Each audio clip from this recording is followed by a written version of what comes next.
नमस्कार, आप देख रहे हैं इंडिया न्यूज। आपके साथ में हूं वंदना स्टोही। बात करेंगे रूस और भारत की दोस्ती को किसकी नजर लगी। दरअसल दशकों पुरानी ये दोस्ती है और ये दोस्ती हर दौर हर सरकार में पहले से ज्यादा मजबूत होती गई। लेकिन अब रूस ने अचानक एक ऐसा फैसला किया है जो भारत की टेंशन बढ़ाने वाला है।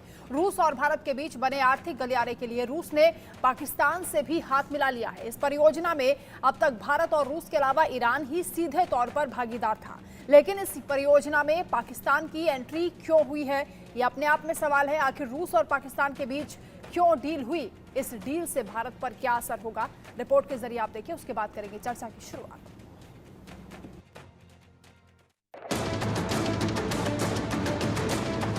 रूस के सेंट पीटर्सबर्ग से ईरान के रास्ते भारत तक बन रहे इकोनॉमिक कॉरिडोर का हिस्सा अब पाकिस्तान भी होगा। इस कॉरिडोर में शामिल होने के लिए खुद रूस के राष्ट्रपति व्लादिमीर पुतिन ने पाकिस्तान को न्योता दिया था और पाकिस्तान ने भी तुरंत हाथ आया मौका लपक लिया। अब पाकिस्तान भी international north south transport corridor का हिस्सा होगा। मॉस्को में पाकिस्तान के राजदूत खालिद जमाली ने भी इस पर बात की है। जमाली ने कहा है, रूस के राष्ट्रपति पुतिन के कहने पर पाकिस्तान ने भी INSTC का हिस्सा बनना स्वीकार कर लिया है। पाकिस्तान क्षेत्रीय आर्थिक पार्टनर होने के नाते इस प्रोजेक्ट से जुड़ रहा है। INSTC भारत के लिए बेहद अहम कॉरिडोर है। इस कॉरिडोर के जरिए भारत सीधे रूस और यूरोप तक व्यापार करने की सोच रखता है। अब तक इस परियोजना में भारत के दो सबसे भरोसेमंद दोस्त रूस और ईरान ही साथ थे, लेकिन अब कॉरिडोर में पाकिस्तान की एंट्री ने भारत की टेंशन कुछ हद तक बढ़ा दी है।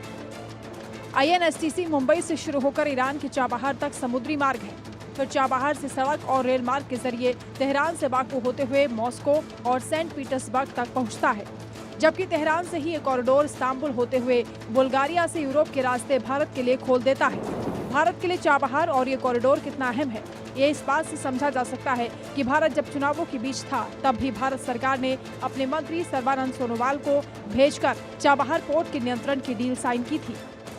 ईरान का चाबहार पोर्ट पाकिस्तान के ग्वादर पोर्ट के बेहद करीब है। ग्वादर पोर्ट पर चीन का नियंत्रण है और भारत चाबहार पोर्ट और INSTC को चीन के BRI की कार्ड के तौर पर देखता है। INSTC से पाकिस्तान का जुड़ना भारत की टेंशन कई तरह से बढ़ा सकता है। पाकिस्तान इस कॉरिडोर के इस्तेमाल पर फीस वसूल सकता है और दोनों देशों के बीच टेंशन बढ़ने पर व्यापार को रोक भी सकता है। ऐसे में भारत पर दबाव बढ़ना लाजमी होगा। पाकिस्तान पर कभी भी भरोसा नहीं किया जा सकता। मसलन पाकिस्तान के रास्ते ईरान तक बनने वाली भारत की गैस पाइपलाइन का काम मनमोहन सिंह सरकार के समय से ही ठप पड़ा हुआ है। पाकिस्तान ने भारत के लिए तमाम रास्ते बंद कर रखे हैं, इसलिए अफगानिस्तान को भारत जो सहायता भेजता है वो भी ईरान के रास्ते ही पहुंचाई जाती है। पुतिन का पाकिस्तान को इस कॉरिडोर से जोड़ना चीन की साजिश का हिस्सा नजर आता है। दरअसल चीन के कहने पर ही पुतिन ने INSTC से पाकिस्तान को भी जोड़ा है। अब तक पाकिस्तान समुद्र के रास्ते ही यूरोप से व्यापार करता था, लेकिन इस कॉरिडोर का हिस्सा बनने के बाद पाकिस्तान आसानी से व्यापार कर सकेगा। भारत के लिए बस राहत की बात एक ही होगी कि भारत को अपने जहाजों को पाकिस्तान भेजने की जरूरत नहीं होगी और चाबहार पोर्ट के जरिए भारत सीधे ईरान तक पहुंच सकेगा, जबकि पाकिस्तान को अपने पोर्ट से भी चाबहार पोर्ट पहुंचना ही पड़ेगा, जो भारत के नियंत्रण में है। Bureau report, India news.